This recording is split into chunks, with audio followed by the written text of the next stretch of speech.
So, ayan, magandang araw po muli sa inyo lahat, mga madam sir, mga boss, mga lods, mga lodi. Ayan po. At dito pa rin po tayo sa bayan po ng San Manuel, Tarlac, Tarlac pala, Pangasinan. Ayan po, San Manuel, Tarlac po. At malapit na rin po ito sa Pangasinan. So, ang San Manuel, Tarlac po kasi, ang boundary po niya sa part na yan ay sa Pangasinan na po, sa Rosales, Pangasinan. Ayan po. So, ang property na ipapakita po namin sa inyo dito ay meron pong sukat na 2.7 hectare po ang ipapakita po naming property sa inyo. So, ito na po yung property na binibenta po. Simula po doon sa pader po na yon hanggang doon po sa puno ng kawayan po na yon. So, ang estimate po namin frontage po niya natin 100 sa mga 150, mga ganun po. Sa mga 150 yung kanyang entrada. So maluluwang po yung mga frontage po, yung mga property na binad po namin sa araw po na ito. At ang property po na ito ay agricultural po siya ngayon dahil may mga tanim po siyang mga palay. Ayan, kami dadaang bus. Buti lang nakita ko. Ayan, so may mga dumadaang bus, may dumadaang mga truck. Ayan. So maganda po itong property nito, yun nga po, pang industrial, commercial, residential, pang business po talaga. Dahil sa part po na yan, meron pong gasoline station at may mga ano po ito, mga establishment na po. Ayun, may mga establishment na po dyan. Pang mga industrial na po yung mga yan. At ang presyo po ng property nito ay 3,000 po per square meter. Ito nga po ay kaya po ganun po yung mga presyo po nila dahil yun nga po sabi po sa amin, naka-along MacArthur Highway daw po kasi. So, lahat yung magagawa dahil yun po ang sinabi po sa amin presyo ng aming source. At ito na daw po, negotiable naman daw po. Baka sakali daw po, may ibigay nila ng 2,500 per square meter. Baka sakali daw po, so mas maganda po, makausap din natin yung nagbebenta o yung seller po sa property na ito.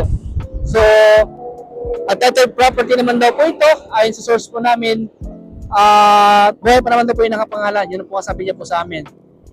Nakadepende lang po kami sa detalye ng property na ibinibigay niya po sa amin. Yung source po namin niya, si Boss GR. Yun nga po, wala po siyang hawak na dokumento po. Pero siya naman daw po ay nakadirect daw po mismo sa seller.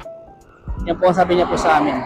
So, source of water po, deep well, nawasa, internet connection, meron na po dito. Power line, dyan na rin po, papakabit na lang. So dito po sa gitna po niya, meron po ditong kalsada na papunta po doon sa kubo doon. Yan, ito po yung kalsada na papunta sa kubo. At wala pang medyo naka-level na po siya sa kalsada sa MacArthur po, MacArthur Highway. Ayun po, flat terrain po itong property na ito. Maganda po ito sa may mga business. Yan, pwede rin po itong terminal. Yan, kung sakasakali po, pwede rin pong tracking, mga hardware, mga lumber, mga ganyan po. Pwede po dito dahil naka-design na po itong property ito for mga ganun po talaga. Sa mga business po na ganun. Oh, ayan po. Sa mga gasoline station, ayan, pwede po dito.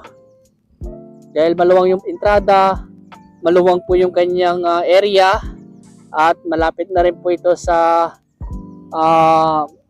mga city. Yan, sa city, sa Rosales, ayan, city na po yan. Sa SM City, Rosales, malapit na po siya. At ito po yung way kasi na pumunta sa Maynila, sa Moncada, sa Paniki, Tarlac, sa Anautiplex, sa Anautiplex, at ito na po yung way naman po na papunta po sa Carmen Tiplex exit, sa bypass po dyan, Baguio, yan po yung way po niyan.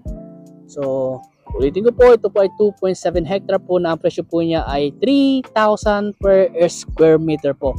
So, baka pagdating pa na sa mga susunod pang taon, baka tataas na naman po yung presyo nila. So, habang gano'n pa po yung presyo, ay bumili na po kayo. Kasi yan nga po, every year po talaga tumataas po ang value po ng lupa. Ayan. So may deep well po sila dito. Source of water po nila. At hanggang doon pa po yan sa part na yan. Doon po. Doon na po yan. Diretso na po yan. Ganun po yan. Tapos kumuna na po siya. So 2.7 hectare na ang shape po niya is square na rectangle, ganun, parang ganun po. Ayan. So mga naghanap po ng ganito, baka ito na yung nahanap niyo po.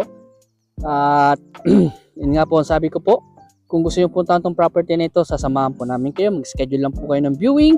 At kung gusto niyo kausapin niyo yung may-ari at makipag-transact po sa may-ari o kaya makipag-negotiate po sa kanyang presyo, ay sasamahan po namin kayo sa mismong may-ari po ng property. At para makausap niyo po at para mapag-usapan ang kailangan niyo pong pag-usapan sa presyo, sa mga obligasyon po ng bawat isa. Yan, so ito po yung kanyang dipol. Laki ng makina nyo, laki ng tubo. So dito na nilagay yung tubig. Siguro nag-aalaga pa sila siguro ng isda dito. Tapos pinapadali po nila yung tubig doon at dito po. Ayan, so may mga kanal po siya. Diyan po nila pinapadali po yung tubig. Ayan. So sa ngayon po ay palay ang tanim at malapit na po nilang anihin yung palay. Ayan po, may kubo po yung siguro yung nagbubukid, yan po yung kubo nila. At meron pong anong puno na ito, nakalimutan ko ng tawag. Tapos ito, kalamansi kaya ito. Ayan. So ito po yung property na ibinebenta. 2.7 po na 3,000 per square meter po ang presyo. So hinihintay nyo po, baka maunahan po tayo ng iba.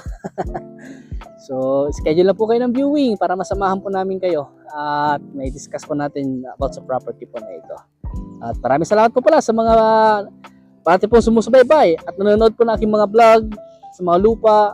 Ayan, at sa mga sumusuporta po sa akin sa aming team. Ayan, sa mga solid supporters po namin, sa mga naging client na po namin at sa naging prospect buyer po namin dyan. Maraming salamat po sa suporta nyo po.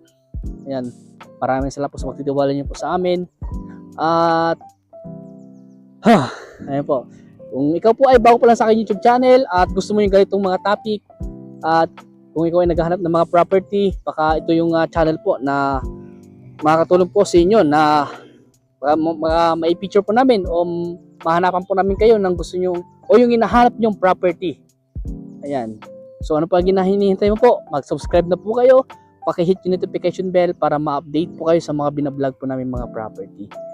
So meron kami mga binablog ng mga farm lot. Ayan po. Mga house and lot, mga ito, industrial, commercial lot, at mga pasture land. May mga binablog po kayo mga ganyan. At ang mga pinaka po namin, mga 1 hektarya, kalahating hektarya, ganyan po, hanggang 10 hektarya. Pero depende po yan. Kahit siguro mga 100 hectares siguro po, may mga contact naman po kami dyan na pagkukuhanan kung sakasakali. Pero ang pinakahawak talaga po namin, mga malilit lang po talaga na area. Ayan. So hanggang dito po muna at maraming salamat po sa inyo lahat at God bless po.